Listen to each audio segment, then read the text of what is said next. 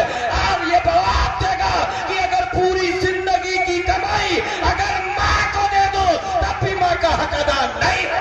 کیا بات ہے, زندہ باد زندہ باد. دیش وہ بیٹا جو قرآن پڑھنے والا ہوگا, علماء کی بارگاہ میں آنے والا ہوگا. اٹھاؤ حدیث پاک. حضرت ابو بردہ رضی اللہ تعالیٰ عنہ اس حدیث کے راوی ہیں. اندازہ کرو اور وہ نوجوان کان کھول کر کے سنے کہ جو 200 روپیہ دے کر کے ڈھینگے مارتا ہے خاندان میں ہی تو اپنے ماں باپ کا خیال کرتا ہوں. حضرت ابو بردہ فرماتے ہیں کہ میرے والد یہ بیان فرماتے تھے کہ ایک مرتبہ میں نے دیکھا کہ حضرت عبداللہ ابن عمر خانہ کعبہ کا طواف کر رہے تھے. خانہ کعبہ کے طواف کے بیچ میں ملک یمن کے رہنے والے ایک خوبصورت کڑیل نوجوان سے میری ملاقات ہو جاتی ہے. اور جب ملاقات ہوئی تو میری نگاہوں نے دیکھا کہ وہ یمن کا رہنے والا نوجوان اپنی ایک بوڑھی عورت کو اپنے کندھے پر بٹھائے ہے, وہ بھی خانہ کعبہ کا چکر لگا رہا ہے. نوجوان نے دیکھا کہ عبداللہ ابن عمر طواف کر رہے ہیں تو بیچ طواف میں اس نوجوان نے کہا, اے عبداللہ ایک سوال ہے میرا. عبداللہ ابن عمر نے سر اٹھایا اور کہا, بیٹا کیا؟ اس خانہ کعبہ کے طواف کے بیچ میں نوجوان نے کہا تھا, یہ کندھے پر جو عورت نظر آ رہی ہے یہ کوئی عام عورت نہیں ہے, میری بوڑھی ماں ہے. بچپنے میں جتنا اس عورت نے, اس ماں نے اپنے گود میں مجھے اٹھایا ہوگا اس سے کہیں زیادہ میں نے کندھے پر بٹھا لیا ہے. تو کیا میں نے اپنے ماں کے حق کو ادا کر دیا؟ حضرت عبداللہ ابن عمر نے جب یہ سوال سنا تو اپنے سر کو جھکا لیا, پھر طواف کرنے لگے. دوسرے راؤنڈ میں پھر ملاقات ہوئی تو نوجوان نے پھر وہی سوال دہرایا. کہا, اے عبداللہ آپ میرے سوال کا جواب دیجئے. عبداللہ نے اب بھی جواب نہیں دیا. جب تیسرے راؤنڈ میں ملاقات ہوئی تو نوجوان نے کہا, اے عبداللہ ابن عمر آپ بتائیں میری ماں نے جتنا اٹھایا ہوگا بچپنے میں اس سے کہیں زیادہ میں نے اپنی بوڑھی ماں کو کندھے پر بٹھا لیا ہے, تو کیا میں نے اپنے بوڑھی ماں کے حق کو ادا کر دیا؟ تب حضرت عبداللہ جلال میں آتے ہیں, اپنی نگاہیں اٹھاتے ہیں اور بڑا قیمتی جواب دیا تھا. اے نوجوان تو یہ پوچھ رہا ہے کہ میں نے اپنے ماں کے حق کو ادا کر لیا؟ کان کھول اور سنا. تو یہ کیوں نہیں پوچھتا کہ جب تو 9 مہینہ کی زندگی اپنے ماں کے پیٹ میں گزار رہا تھا اور 9 مہینہ کے بعد جب تیرے پیدا ہونے کا وقت قریب آیا تھا تیری ماں کو تکلیف ہوئی تھی, اس تکلیف کے عالم نے تیری ماں نے جو سانس لیا تھا ابھی تو نے ان سانس میں سے ایک سانس کا حق ادا نہیں کیا ہے. اے نوجوان اگر پوری زندگی کی دولت تو قدموں میں جھکا دے گا جب بھی اپنے ماں کے ایک حق کو ادا نہیں کرے. نعرے تکبیر, نعرے رسالت, عظمت والدین, نعرے تکبیر, نعرے. وہ نوجوان جو 2 روپیہ خرچ دے کر کے ڈینگے مارتا ہے, عبداللہ ابن عمر نے جواب دیا ہے, اے نوجوان ابھی تو نے ایک سانس کا حق ادا نہیں کیا ہے. اسی لیے میرے علماء فرماتے ہیں کہ بیٹا ابتدا سے لے کر انتہا تک یعنی جوانی سے لے کر بڑھاپے تک جتنی دولت کمائے اور ساری دولت اپنے ماں باپ کے آنچل میں ڈال لے, جب بھی ماں باپ کے حق کو ادا نہیں کرے. بے شک حق ہے, بے شک. اور ہمارا ایمان بھی یہی ہے, آپ کا بھی ہونا چاہیے اور جس کے دروازے پہ آئے ہیں ان سیٹ کا بھی ہونا چاہیے کہ آج جو یہ مقام, یہ عزت, یہ دولت, یہ شہرت آج جو مجھے ملی ہے یہ محنت کی بنیاد پہ نہیں ملی ہے, یہ ماں باپ کی دعا کی بنیاد پہ ملی ہے. یہ میرا دعویٰ ہے, اس آسمان کے نیچے زمین کے اوپر اپنے سے اونچا کوئی کسی کو نہیں دیکھنا چاہتا. بھائی بھائی کو نہیں دیکھنا چاہتا, چچا بھتیجے کو نہیں دیکھنا چاہتا, خاندان دوسرے خاندان کو نہیں دیکھنا چاہتا, لیکن قربان جاؤ صرف ایک ہے آسمان کے نیچے, وہ باپ اور ماں ہے جو اپنے سے اونچا اپنی اولاد کو دیکھنا چاہتے ہیں. اگر باپ مزدوری کرتا ہے, اپنے سر پہ ٹوکری رکھتا ہے تو باپ کی تمنا ہوتی ہے کاش میرا بیٹا مزدوری نہ کرتا تو بڑا اچھا ہوتا. اگر باپ کی زندگی میں اس کا غریب بیٹا کامیاب ہو جاتا ہے تو باپ کہتا ہے کہ اللہ نے مجھے خوشحالی عطا کروا دی ہے. اس لیے نوجوانوں باپ کی قدر کرو, جو باپ کی قدر کرتا ہے زمانہ اس کی قدر کیا دیا کرتا. کیا بات ہے بے شک. یا رسول اللہ آگے بڑھو. آج کتنے علماء یہاں تشریف فرما ہے. آج جس کے دروازے پہ آئے آج وہ بہت خوش ہوں گے کہ آج میرے دروازے پر مہمان رسول تشریف فرما ہے. یہی کیفیت تھی آج سے کچھ زمانہ پہلے حضرت بایزید بستامی کی. اپنے زمانے کے ولیوں کے سردار میں آپ کا شمار ہوتا ہے. حضرت بایزید ایک مرتبہ بہت خوش ہوئے تو کہیں اور نہیں گئے, سیدھے اپنے بوڑھی ماں کے پاس پہنچ گئے, قدم کو چوم لیا. آج ہمارا بیٹا جب دبئی سے کما کے آتا ہے تو اپنی بیوی کو لے کر امبیڈکر پارک میں گھومنے کے لیے جاتا ہے, لیکن تاریخ پڑھو بزرگوں کی. خوش ہوئے تو سیدھے اپنی ماں کے پاس گئے. ماں بستر پہ لیٹی ہوئی تھی, آخری ایام چل رہے تھے. بایزید نے اپنے ماں کے قدم کو چوم کر کے کہا تھا, اے ماں خوش ہو جا, جس کو تو نے 9 مہینہ پیٹ میں رکھا ہے, جس کو تو نے 2 سال تک خونے جگر پلایا ہے, جس کے خوشیوں کے لیے تو نے اپنی خوشی کا جنازہ نکال دیا ہے, جس کے پیٹ بھرنے کے لیے اپنے پیٹ پہ تو نے پتھر باندھا ہے, اے ماں آج اس بیٹے کو اللہ نے بڑا مرتبہ دے دیا ہے, تو خوش ہو جا. بوڑھی ماں نے کوئی جواب نہ دیا. حضرت بایزید نے پھر پلٹ کر کے کہا, اے ماں خوش ہو جا, تیرے بیٹے کو اللہ نے بڑا مقام دیا ہے. بوڑھی ماں اٹھ کے بیٹھ جاتی ہے, پوچھتی ہے, بیٹا کون سا مقام تجھے اللہ نے دیا ہے؟ تب بایزید نے کہا تھا, اے ماں اتنا مقام دے دیا ہے جس کو میں بیان نہیں کر سکتا ہوں. اے ماں اگر اپنے وقت کا ٹی ایم ملنا چاہتا ہے تو اس کی ماں نے اتنا دودھ نہیں پلایا ہے کہ ڈائریکٹ وہ تیرے بیٹے سے ملنے کے لیے آ جائے. مہینوں پہلے پرمیشن مانگتا ہے, جب تیرا بیٹا پرمیشن دیتا ہے تب ملنے کے لیے آتا ہے. اپنے وقت کا وزیر اعلیٰ اگر ملنا چاہتا ہے تو پہلے پرمیشن مانگتا ہے. اپنے وقت کا پرائم منسٹر ملنا چاہتا ہے تو پہلے پرمیشن مانگتا ہے. جب تیرا لخت جگر پرمیشن دیتا ہے تب یہ بڑے بڑے لوگ ملنے کے لیے آتے ہیں. اے ماں یہ تو دنیا داروں کا حال ہے, اور دینداروں کا حال یہ ہے کہ بڑے بڑے مفتیان کرام اگر مسئلہ پوچھنا چاہتے ہیں تو لائن میں لگ کر کے اپنے باری کا انتظار کرتے ہیں. بڑے بڑے اولیاء کرام اگر ملاقات کرنا چاہتے ہیں تو پہلے کمرے میں آ کر کے اپنے باری کا انتظار کرتے ہیں, جب ان کا نمبر آتا ہے تب ملنے کے لیے آتے ہیں. اے ماں تیرے لخت جگر کو اللہ نے یہ مقام دیا ہے. پوری ماں بستر پہ لیٹ کر کے اپنے نوجوان بیٹے کی گفتگو سنائی تھی. اے رضوہ پور کے نوجوانوں, جب ماں باپ بوڑھے ہوتے ہیں تو زبان میں تیزی آ جاتی ہے, اور جب بیٹا جوان ہوتا ہے تو اس کے بھی زبان میں تیزی ہوتی ہے. دونوں طرف سے امتحان ہے.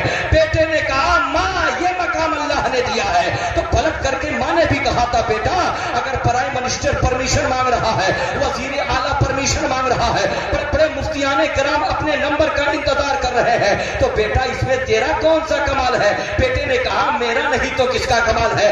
ماں نے کہا, بیٹا تیرا کوئی کمال نہیں ہے. نوجوان بیٹے نے پلٹ کر کے جواب دیا تھا, اے ماں اس محلے میں علاقے میں بہت سارے نوجوان لڑکے پائے جاتے ہیں, کوئی سلام کرنے کے لیے تیار نہیں ہے, لیکن تیرے بیٹے کا وہ مقام ہے کہ جس سے ہاتھ ملا لیتا ہے وہ اپنی قسمت پہ فخر کرتا ہے کہ آج میں نے بایزید سے مصافحہ کر لیا ہے. اے ماں تیرا جوان بیٹا کسی کے دروازے پہ قدم رکھ دیتا ہے تو اس کی قسمت کا ٹھکانہ نہیں رکھتا ہے, بڑے فخر سے کہتا ہے, بایزید نے قدم رکھ دیا ہے, اب اللہ میرے گھر میں رحمت کا دروازہ کھول دے گا.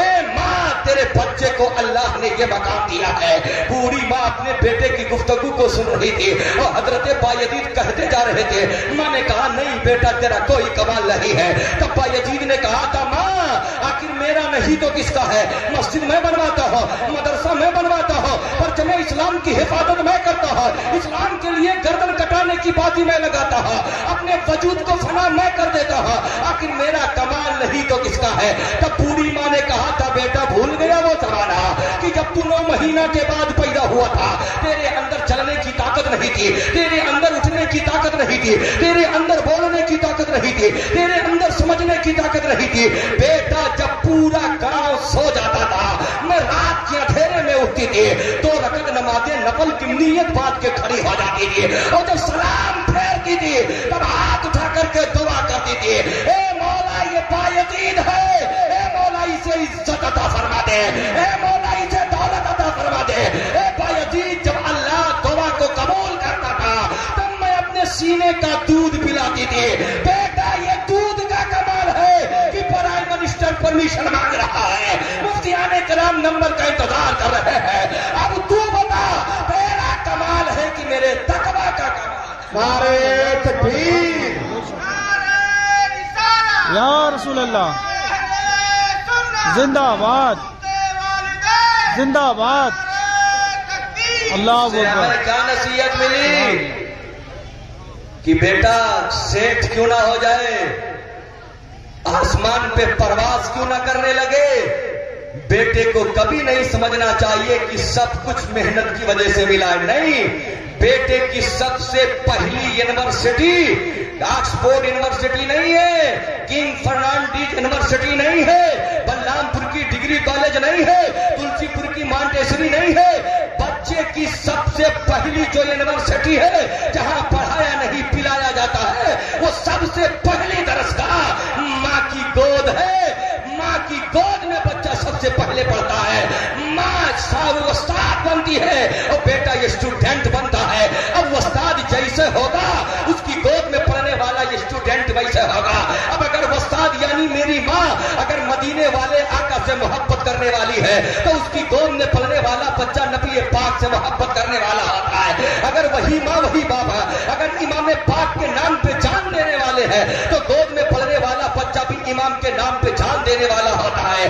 اگر وہی ماں جو استاد ہے، اگر وہی ماں حضرت فاطمہ کی سیرت پہ عمل کرنے والی ہے تو گود میں پڑھنے والی بچی بھی سیرت پہ عمل کرنے والی ہے. اگر وہی ماں جو استاد ہے اگر اپنے سر پہ دوپٹہ رکھنے والی ہے تو گود میں پڑھنے والی بچے کے سر پہ دوپٹہ رہا کرتا ہے. اگر وہی ماں امام احمد رضا سے محبت کرنے والی ہے تو گود میں پڑھنے والا بیٹا مسلک اعلیٰ حضرت کا سپاہی ہوتا ہے. اگر وہی ماں تاج الشریعہ کا دل دادا ہے تو گود میں پڑھنے والا بچہ بھی مسلک اعلیٰ حضرت کا وفادار ہوتا ہے. دونوں ماں جیسے ہوتی ہے اس کی گود میں پڑھنے والا یہ اسٹوڈنٹ ویسے ہوتا ہے. مجھے افسوس ہے کہ آج کل کی ہماری ماں نے ہمارے باپ نے تربیت کا طریقہ بدل دیا ہے. ہماری مائیں جو کانوینٹ کی پڑھنے والی ہے، چاہے میری ماں ہو، آپ کی ماں ہو، کسی کی ماں ہو، آج کل کی ماں نے تربیت کا طریقہ بدل دیا ہے. ہماری ماں کا بیٹا جب رونے لگتا ہے تو ملٹی میڈیا موبائل جو جہنم میں لے جانے کی سرٹیفکیٹ ہے اس میں گانا آن کر کے بچے کے ہاتھ میں تھما دیا جاتا ہے. اب وہ 1 سال کا بیٹا جس کا دل سفید ہے وہی بیٹا گانا سن سن کر کے رونا بند کر دیتا ہے. ہماری ماں نے تربیت کا جنازہ نکال دیا ہے، ہماری ماں نے تربیت کو برباد کر دیا ہے. تو ریجنٹ رجوا پور والوں آپ کے سامنے ہے، کسی کا بچہ گستاخ بن رہا ہے، کسی کا بچہ وفلفنگا بن رہا ہے، کسی کا بچہ وہابی بن رہا ہے، کسی کا بچہ منافق بن رہا ہے، کسی کا بچہ علماء کو گالی دینے والا بن رہا ہے، کسی کا بچہ یہ کہہ رہا ہے کہ ماں باپ مر کر مٹی میں مل گئے، کوئی فائدہ ملنے والا نہیں ہے. کسی کا بچہ مسجد کی باغی بن رہا ہے، کسی کا بچہ مدرسے کا باغی بن رہا ہے. یہ ہماری ماں نے تربیت کا جنازہ نکالا تو اسی گود میں پڑھنے والا بیٹا گستاخ ہو گیا ہے. لیکن یقین کے ساتھ کہہ رہا ہوں ہماری ماں ہوش میں آ جائے، ہمارا باپ ہوش میں آ جائے، ایک ہاتھ میں قرآن اور دوسرے ہاتھ میں نبی کی شریعت اور زبان پہ کربلا والوں کا واقعہ آ جائے. اس کی روشنی میں اگر ہماری ماں تربیت کرنے لگے تو 9 مہینہ کے بعد امام احمد رضا تو نہیں پیدا ہوں گے لیکن ان کا غلام پیدا ہو جائے گا. خواجہ غریب نواز تو نہیں ہوں گے لیکن ان کا غلام پیدا ہو جائے گا. غوث پاک تو نہیں ہوں گے لیکن ان کا غلام پیدا ہو جائے گا.